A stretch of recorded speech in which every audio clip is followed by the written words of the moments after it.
Sen ham eshitdingmi? Sen ham eshitdingmi? Ishonchda Xitoyda yo'q narxlar. 3 kerakli 4 xil kategoriyadagi eng kerakli texnikalar zavoddan ham arzon narxlarda. Faqat 2 kun, 25-26 noyabr kuni. Ulaskan ko'p gapirmasdan sizlar ham yuringlar-da, aytaylik, ko'ringlar. Mana smart televizorimiz bo'ladi. 32 talik. Indamasdan keval orasida eski narxi 1 617 ming so'm, yangi narxi 990 ming so'mdan. Jitcha kattarog'i yo'qmi deydiganlar uchun borda Shivaki 50 talik smartimiz eski narxi 6 314 ming so'm, yangi narxi 3 990 ming so'm. Ovoringlar.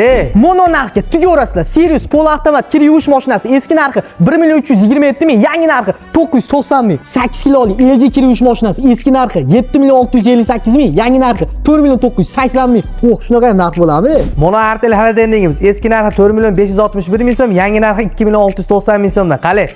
Yuringlar-da. Birisi xolodilnikimiz eski narxi 7 216 ming so'm, yangi narxi 4 290 ming so'm. Ferre gaz plitasi eski narxi 2 944 ming so'm, yangi narxi 1 980 ming so'm. To'rtta olaverish kerak. Ideal gaz plitasi eski narxi 3 114 ming so'm, yangi narxi 2 190 ming so'm. Mazzami? Masha aytgan aksiyalarimiz faqat 2 kun bo'ladi akalar. 25-26 noyabr kuni aksiyamiz munosabati bilan 2 kun eshikni katta qilib soat 10 ga ochib qo'yamiz. Tushundilar? Sekin kelib olinglar. O, nimcha arzon olib ketdi.